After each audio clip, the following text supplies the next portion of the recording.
'cause we're differently abled, differently. The annual Autism Ride was held with the aim to raise funds to construct and equip an autism center in Nakuru. Take a look. Autism can be managed. It feels like a death sentence, but it is not. These days I look at my children, they never used to talk. Now we are having conversations. We are not there yet, but everything small that you gain, especially for the parents, celebrate the little milestones that you achieve. And then celebrate your child, let them feel appreciated and loved, and then keep things going. The wheels of the bicycle are turning, not just for the joy of the ride, but for a cause that touches countless lives of persons with autism. We are essentially riding from Nairobi to Naivasha, doing a stop there, and then going all the way to Nakuru. And this is to create autism awareness and also to fundraise to have more clinics for autism. People with autism, there are things that they do better than others, and there are things that they are steps downwards. But with time, given a chance, they can do even better. We've done the ride for autism for 6 years. First, why cycling? I find like that every day, like when you see the way you pedal, that is what keeps you moving. If you compare it to the journey, that is exactly how it feels. Unafika kwa mlima, one day you're like, I can't push any longer, but you have to keep pushing.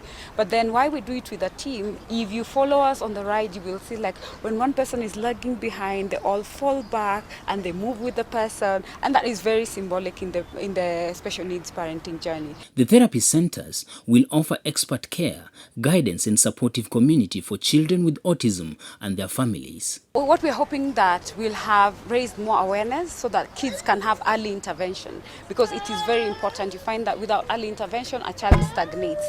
They're not able to reach their milestones, they're not able to go to school, they're not able to do so much, and that means even the parent in turn means they're going to be taking care of them full time, and that they can't work. They are not able to go anywhere. The destination where we go, we equip a school with the correct learning materials. Autistic learners learn differently. So I want people to understand that. It's not like I give you an exercise book and a pen, yet the pen is not the right pen. They have specialized pens. And then because of fine motor, they need to learn fine motor. We also do set up therapy centers. This is habilitation, not rehabilitation, but habilitation, where we teach the brain that this is how it can be done, and then they get used to it and their life becomes easier. This annual event brought together individuals from all walks of life, all united by a common goal. This is a cause with a purpose, and the fact that I have been doing a lot of fundraising for the visually impaired and blind community. Sylvia Muchabo is a friend of mine, so she told me about it, and I was like, being a disability advocate, I cannot afford not to be here.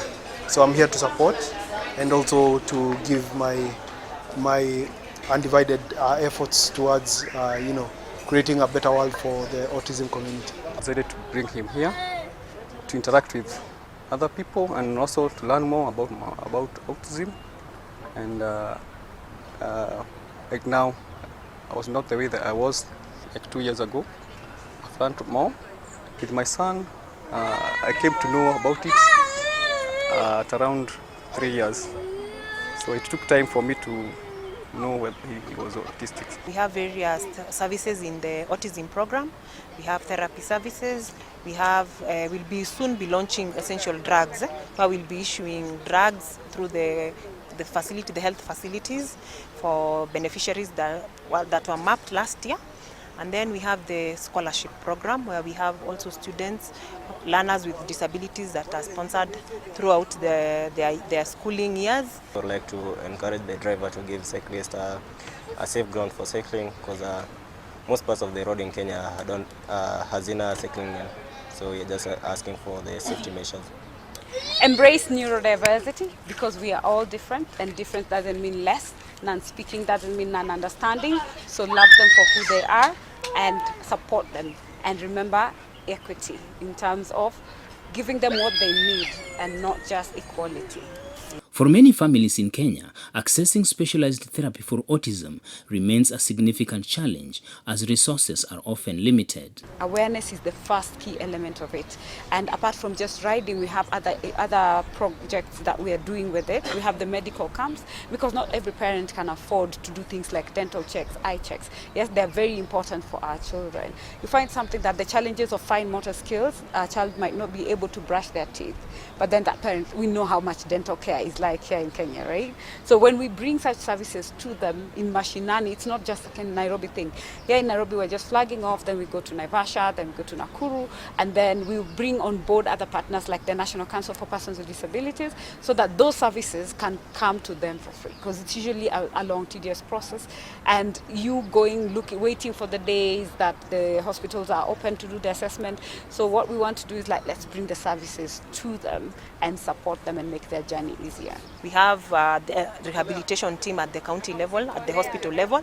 The assessments are done through the gazetted hospitals across the country. We have over 200 hospitals.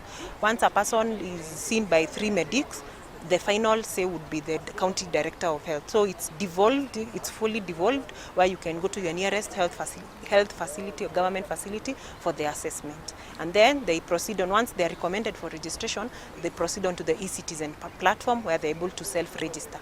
People don't support us as organizations for autism. People say disability is marginalized. Neurodevelopmental disabilities are now double marginalized. Like, as much as you don't understand it, just show up for us. That's what I usually say. Like, it doesn't cost much to just show up and support the kids and support if we bring our voices together, it's louder, and that means we can do more. The Autism Ride is a one-way event. However, throughout the year, the organizers are calling for continued support in making the therapy centers functional. I would like to call upon other organizations, the government, to support the projects that support those with neurodevelopmental disability, so that at least they can be part of the society, because they are part of the society. We don't choose the disabilities we have, and no one is comfortable, having the disability. The least we can do as a society or community at large is support, but also be very understanding, because autism is actually an invisible disability. So we need to understand and give empathy as opposed to sympathy. We still have an entire school unit that we need to renovate. Yeah, so for good fundi who are giving us the labor, we appreciate it. So it doesn't mean that you can only give cash.